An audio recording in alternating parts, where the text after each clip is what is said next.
Education के एक और धमाकेदार वीडियो में आपका स्वागत है। लिए स्टूडेंट, अब आपके सामने कक्षा 9वीं हिंदी का एक ऐसा अभ्यास प्रश्न पत्र लेकर के आ चुका हूं जहां से बहुत सारे क्वेश्चंस आपके एग्जाम में देखने को मिलेगा।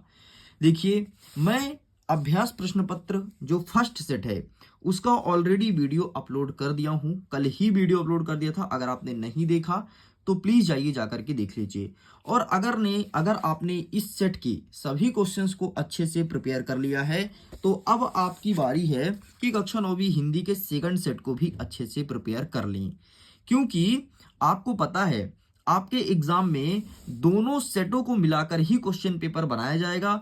क्योंकि मैंने चैप्टर वाइज चैप्टर जो चैप्टर आपके एग्जाम में पूछा जाएगा उन्हीं के सभी मोस्ट आईएमपी क्वेश्चंस को इन दोनों सेटों में रखा हूं, तो डेफिनेटली आपको प्रॉफिट ही मिलेगा। यह कोई भ्रामक पेपर नहीं है, ना तो मैं आपको भ्रम फैला रहा हूं। यह एक अभ्यास प्रश्न पत्र है और इसकी खूब प्रैक्टिस कर लो, अच्छे से पढ़ लो। यकीन मानो 75 में से आसानी से आप 60 से 65 नंबर ला सकते हैं इन दोनों पेपर को पढ़ने के बाद। तो चलिए हम सबसे पहले फर्स्ट सेट को साइड करते हैं, क्योंकि इसको मैंने अच्छे से कंप्लीट कर दिया। अब बारी है हमारे सेकंड सेट की, तो आप ध्यानपूर्वक एक एक प्रश्न के उत्तर को समझने का प्रयास कीजिएगा।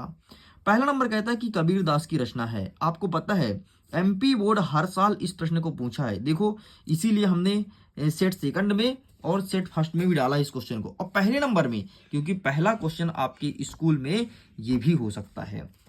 देखो, कबीरदास जी की रचना है। क्या रचना है? कबीरदास जी किस प्रकार से रचना करते थे, इनमें से कौन सा लिखा है, ये पूछा गया। तो साकेत, कुरुक्षेत्र, बीजक, यामा, तो इसमें से बीजक को कबीरदास जी ने लिखा है। छायावाद के प्रमुख कवि कितने हैं, ये पूछा है। तो प्रमुख कवि 5 हैं, तो इसलिए आपको यहाँ पर 5 में टिक करना है। लेकिन ध्यान रखना कि आपको पांचों कवि का नाम याद होना चाहिए। नेक्स्ट कहता है कि कामयानी क्या है ना? खंड काव्य है, महाकाव्य है, या फिर मुक्तक काव्य है? इनमें से कोई नहीं, तो इसका सही आंसर लगाएंगे कामयानी एक महाकाव्य है, जिसको लिखने वाले जयशंकर प्रसाद जी हैं। ठीक है। नेक्स्ट कहता है विभावानुभाव संचारी संयोग दृश्य निष्पत्ति, यह सूत्र किसका है? देखो, ये रस के लिए एक सूत्र दिया गया है कि विभावानुभाव संचारी सहयोग दृश्य निष्पत्ति, तो इसे लिखने वाले भरत मुनि हैं। ठीक है। एक और जो बहुत प्रसिद्ध है, रसाक्तम वाक्यम काव्यम, अर्थात रसयुक्त वाक्य ही काव्य है, उसे दिए हैं आचार्य विश्वनाथ, और इसे क्या कौन दिए हैं? भरत मुनि। तो ये दोनों जो हिंदी के महान कवि हुए हैं, लेखक हुए हैं, इनका याद रखिएगा।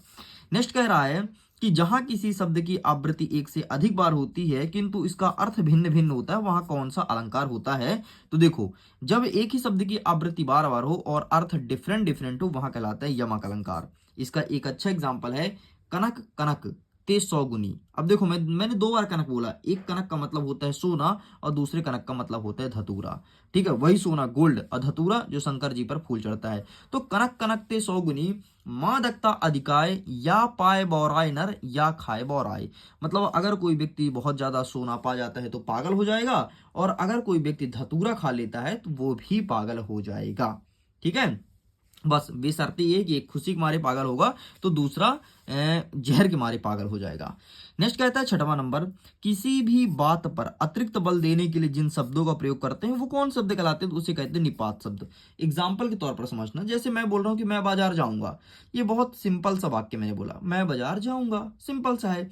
लेकिन अगर मैं बोलूं मैं भी बाजार जाऊंगा, तो मैंने जो भी शब्द जोड़ा वो शब्द को जोर दिया है, बल दिया है, कि मतलब बाजार तो जाऊंगा ही जाऊंगा, लेकिन फिक्स हो गया कि मैं भी जाऊंगा, तो बस इसी को कहते हैं निपात शब्द। चलिए आगे बढ़ते हैं। प्रश्न क्रमांक 2, रिक्त स्थान की पूर्ति कीजिए। इसमें पहला नंबर कहता है कि लेखिका महादेवी वर्मा के बाबा फारसी और किस भाषा के जानकार थे? तो महादेवी वर्मा के बाबा जी फारसी और उर्दू भाषा के जानकार थे, तो यहाँ पर उर्दू लिख देना है। नेक्स्ट कहता है संचारी भाव की संख्या कितनी है? एमपी बोर्ड का पसंदीदा क्वेश्चन, चाहे 9वीं हो चाहे 10वीं, हर साल पूछता है, तो इसकी संख्या 33 मानी गई है, 33। नेक्स्ट कहता है कि सच्चे प्रेमी को जब प्रेमी मिल जाता है तो सब विष क्या होता है? देखो, अगर कोई 2 व्यक्ति हैं जो बहुत ज्यादा प्रेम कर रहे हैं और अगर आपस में मिल जाते हैं तो जितना भी उनके बीच में खटास रहता है ना, वो सब बहुत अच्छा ही मिल जाता है, और जितने भी विष होते हैं सब अमृत बन जाते हैं, तो सब विष अमृत हो जाए। नेक्स्ट कहता है कि महाकाव्य में जीवन का डैश डैश चित्रण होता है, तो महाकाव्य में जीवन का विस्तृत चित्रण होता है, समग्र चित्रण होता है। ठीक है, तो यहाँ पर लिखना है विस्तृत या समग्र, जो लिखना हो वो लिख सकते हो। ठीक, तो इस प्रकार से मैं उम्मीद करता हूँ यहाँ तक आपको रट गया होगा।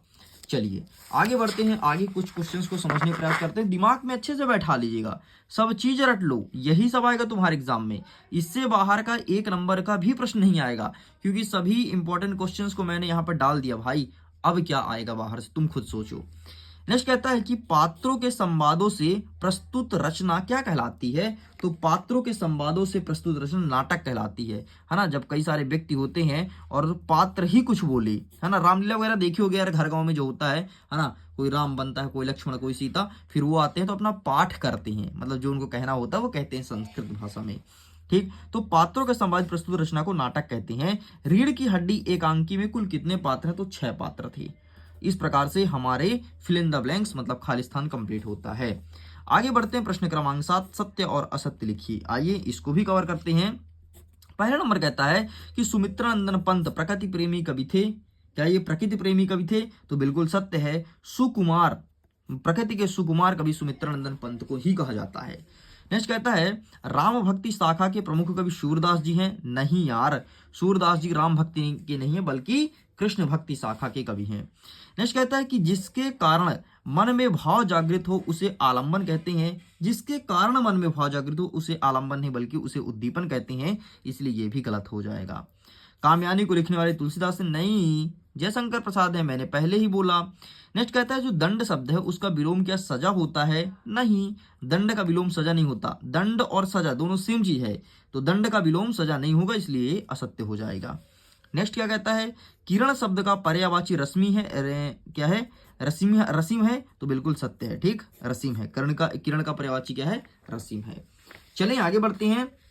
नेक्स्ट कहता है प्रश्न क्रमांक 4, जिसमें कहता है सही जोड़ी मिलाइए। आइए क्रमशः कवर करते हैं। देखो सही जोड़ी मिलाने का ना एक अच्छा तरीका बताने वाला हूं। सबसे पहले जितना तुमसे आता है वो मिला लिया करो, और जो नहीं आता ना उसको छोड़ दिया करो। अब देखना मैं मिलाता हूं। जैसे 3 वर्णों का समूह क्या कहलाता है? तो गण कहते हैं, तो ये पहले वाला मैं बनता था तो मैंने 1 कर दिया। वाक्यम रसाक्तम काव्यम अर्थात रसयुक्त वाक्य ही काव्य है, इसे कहने वाले आचार्य विश्वनाथ हैं, तो ये भी मेरे से बनता था, मैंने मिला लिया। लेकिन सवैया क्या है? खंड काव्य है, वार्णिक छंद है, महाकाव्य है। 4 हमें नहीं पता। ठीक है, तो देखो 4 तो होगा नहीं। अब खंड काव्य, वार्णिक और महाकाव्य में कोई एक होगा, लेकिन अभी मुझे फिक्स नहीं है, इसलिए इसे छोड़ देता हूँ, आगे बढ़ता हूँ। रस के कितने अंग होते हैं? 4 अंग होते हैं, सबको पता है। ठीक है, तो यहाँ पर चौथा नंबर लिख दो। 3 नंबर को मैं छोड़ दिया, ठीक है, अभी क्योंकि अभी मेरे से नहीं बन रहा है। ठीक, आगे देखेंगे।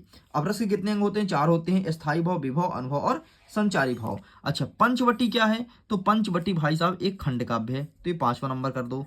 कामयानी क्या है? एक महाकाव्य है, जिसको लिखने वाले जयशंकर प्रसाद है। अब क्या बचा? सवैया, वाणिज्य छंद, आमने सामने बचा है, तो बस ये उत्तर इस प्रकार से निकाला करो, आंसर तुमसे भी अच्छे से बन जाएगा। चलिए आगे बढ़ते हैं। एक शब्द या एक वाक्य में उत्तर दीजिए। हमारा पहला नंबर कहता है कि गांव में शहरी मेहमान की तरह सज धज कर कौन आया था?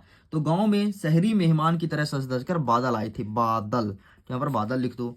नेक्स्ट कहता है कि प्रबंध काव्य के 2 भेद बताओ। सॉरी, प्रबंध काव्य के भेद का नाम बताओ। तो 2 भेद होते हैं, है ना, मैंने उत्तर ही बता दिया। 2 भेद होते हैं और नाम पूछा है, तो एक हो गया खंड काव्य और दूसरा हो गया आपका महाकाव्य। ये प्रबंध काव्य के प्रकार हैं, ध्यान रखना। ठीक, खंड काव्य और महाकाव्य। अब लिख लेना यार, मैं इतना नहीं लिख रहा हूं, इतना तुमसे आता है ना। अच्छा सुनो, पीडीएफ को डाउनलोड करना हो ना तो लिंक डिस्क्रिप्शन बॉक्स में, मैं बताना भूल गया था, पीडीएफ को डाउनलोड कर लीजिए। टेलीग्राम पर जुड़ जाओ, वहां पर भी पीडीएफ भेज दिया जाएगा। और मन में कोई प्रश्न हो, कुछ पूछना हो तो इंस्टाग्राम पर जुड़ करके मैसेज कर सकते हैं। आगे बढ़ते हैं। रसाक्तम वाक्यम अर्थात रसयुक्त वाक्य ही काव्य है, इसे किसने कहा था? तो आचार्य विश्वनाथ ने कहा था। यहाँ पर उत्तर लिखा गया है, यहाँ पर लिख देना आचार्य विश्वनाथ। ठीक, नेक्स्ट संस्मरण किसे कहते हैं? तो किसी व्यक्ति के जीवन के बारे में लिखी गई कहानी संस्मरण कहलाती है। जैसे तुम मेरे ऊपर लिख दो कहानी, तो संस्मरण कहलाएगा। ठीक, नेक्स्ट समास कितने प्रकार के होते हैं? समास 6 प्रकार के होते हैं। नेक्स्ट कहता है लेखिका की परदादी ने मंदिर में जाकर के क्या मन्नत मांगी थी? तो लेखिका की परदादी मांगी थी कि हे भगवान, जब भी कोई बच्चा हो तो पहला बच्चा लड़की होनी चाहिए, ये मन्नत मांगी थी। इस प्रकार से जाइए पीडीएफ को डाउनलोड कर लीजिए। बढ़िया आप पीडीएफ को डाउनलोड कर सकते हैं आसानी से, लिंक डिस्क्रिप्शन बॉक्स में दिया गया है। और बढ़िया से दोनों सेट के प्रैक्टिस पेपर को अच्छे सॉल्व कीजिए और दिमाग में बैठा लीजिए। 101% कहता हूं यहीं से क्वेश्चंस आएगा, क्योंकि प्रीवियस ईयर के सारे क्वेश्चंस मैं आपके सामने रख दिया हूं। चलिए आगे बढ़ते हैं। प्रश्न क्रमांक 6 कहता है निम्नलिखित शब्दों का अर्थ लिखो। अफवाह, अफवाह मतलब होता है कि झूठी खबर फैलाना। सुहाग, सुहाग मतलब होता है पति। विमल, विमल का मतलब, और ऊषा का मतलब, ऊषा का मतलब रात्रि होता है। और विमल, विमल, विमल को भाई दिमाग में नहीं आ रहा विमल का मतलब क्या होता है, ठीक, तो इसे मैं स्किप करता हूं। नेक्स्ट कहता है कि समान तुक वाले शब्दों को लिखिए। कहर, कहर, ढाना, कान। अब इसको बुक में देखना पड़ेगा कि समान तुक वाले शब्द कौन कौन से, और यहाँ पर मैं आपको लिखा दूंगा, ठीक है। तो इसके लिए जल्दी मिलते हैं एक नेक्स्ट पार्ट के वीडियो में, जिसमें प्रश्न क्रमांक 6 से लेकर के और आगे बढ़ते बढ़ते बढ़ते बढ़ते 23 तक के सभी क्वेश्चन और आंसर को कवर करूंगा। सो ये वीडियो पसंद आए तो वीडियो को लाइक कीजिए, अपने दोस्तों के साथ शेयर कीजिएगा। पहली बार चैनल को सब्सक्राइब जरूर करना।